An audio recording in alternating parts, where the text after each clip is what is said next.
Welcome to This Explainer. So, have you ever looked at a giant spreadsheet full of data and felt your eyes just immediately glaze over? Honestly, if so, you are definitely not alone. But today, we're going to completely reframe how we look at those numbers. Because, in the world of scientific inquiry, math isn't just about memorizing times tables or abstract rules. It is quite literally a scientist's ultimate superpower for understanding the physical world. It's like this secret decoder ring that reveals the hidden stories going on all around us. Here is our roadmap for today using our clear what, why, how, and who framework, so you know exactly where we're heading. 1. Math, the scientist's best friend. 2.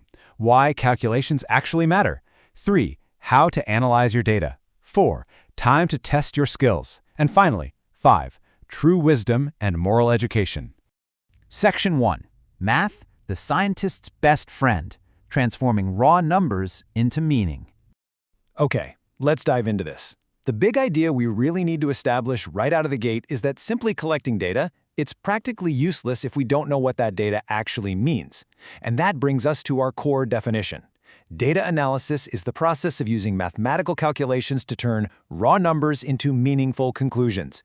Think of it like being a detective, right? You've gone out to the scene, you've collected all your clues, those are your raw numbers. But until you piece them together, until you actually analyze them, you don't really have a story.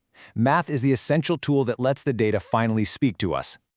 The source material connects this scientific concept of numbering and calculating to a deeply rooted historical pursuit, referencing Psalm 90, verse 12. It says, "Teach us to number our days, that we may gain a heart of wisdom."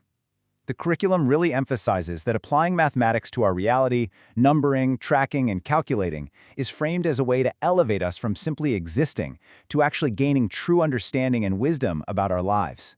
Section 2. Why calculations actually matter. The real-world stakes of data analysis. And this brilliantly illustrates why we actually care about this conceptually in the real world. On one side, we have raw data. These are just numbers without any real meaning.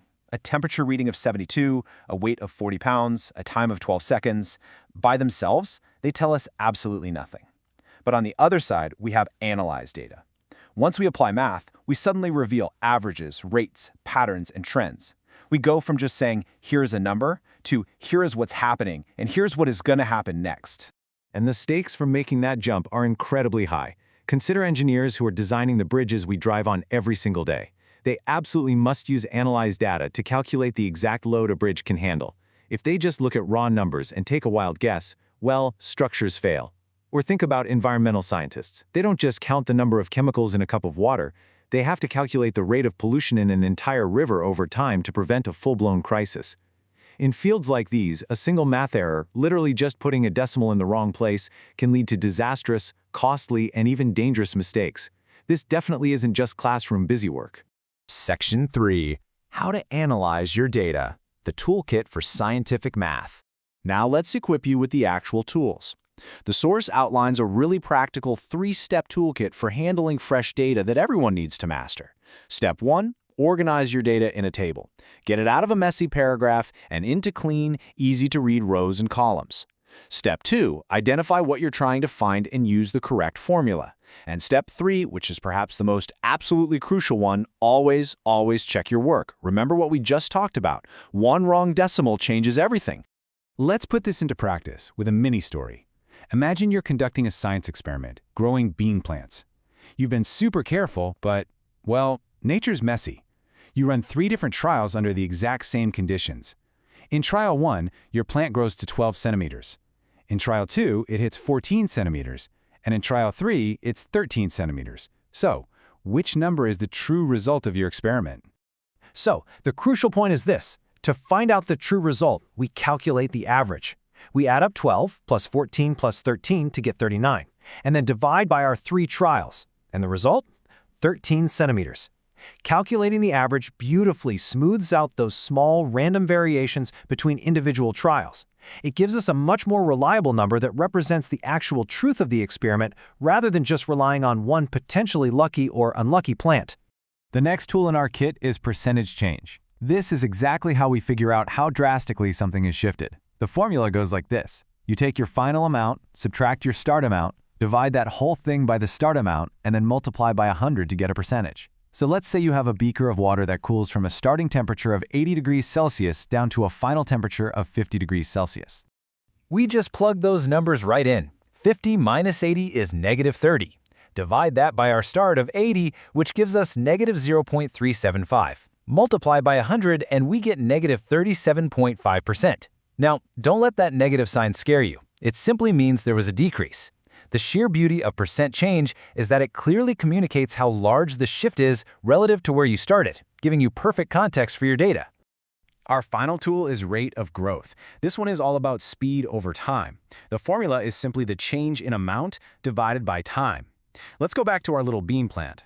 Let's say it grows from 10 centimeters up to 25 centimeters over the course of 15 days. How fast is it actually growing?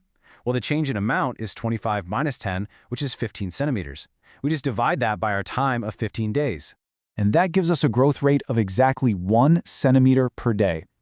This is incredibly powerful because rates literally allow us to look into the future. If we know the rate is 1 centimeter a day, we can confidently predict how tall that plant is going to be next week or next month under those exact same conditions. Section 4. Time to test your skills. Interactive practice. So let's see you act like a true scientist. The material offers some interactive practice to apply these tools. Challenge number 1 asks, what is the average time for trials measuring 4.2 seconds, 4.4 seconds, and 4.3 seconds? Think about how the process here, adding them all up and dividing by 3, really smooths out any tiny variations, like someone clicking a stopwatch a fraction of a second too late. Let's move to and see how this builds as we transition to our second practical challenge. This one tests percent change, going from a starting weight of 200 grams down to 150 grams. Using our trusty formula, 150 minus 200 gives us a negative number, which, remember, just indicates a decrease, and then that's divided by our starting weight. Challenge number 3 looks at growth rate. If a new plant grows from 5 centimeters to 17 centimeters over 12 days, what is its daily rate?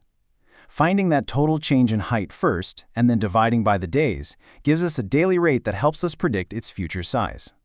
And finally, the big conceptual check. Why is checking your calculations so vital in science? And when is an average actually more useful than individual trial results? Well, if you've been following along, you know that an unchecked calculation can literally collapse a bridge, and an average is simply the best way to find the reliable truth hidden inside those messy, real-world data variations. Section 5. True Wisdom and Moral Education. The HeroesMart Academy Philosophy. Now, what's really interesting about this slide is how the source material deliberately transitions here. We've covered a lot of hard math today, but the curriculum shifts from the formulas on the page to the ultimate goal of who we are actually becoming through our education. The philosophy of the HeroesMart Academy Godly Learners series deeply intertwines biblical morality with education. They cite Romans 8 verses 6 and 7, which promises peace of mind to everyone who keeps their mind spiritual. It suggests that students really need to engage deeply with learning through a moral lens, because being smart without morality, it just leads to bad choices that can hurt people. The curriculum's core argument is that at the end of the day, education without morality is actually harmful. They pose a really profound question. What is the point of knowing how to analyze complex data sets or engineer massive structures if that education is used to make bad choices? In this view, being smart is absolutely a superpower, but it's a dangerous one without a moral compass. So, as the source material wraps up its lesson on scientific inquiry, it leaves us with one final powerful question to ponder. Will you settle for just being smart, or will you choose wisdom? Thanks so much for joining me on this explainer. Keep analyzing the world around you, and I'll catch you next time.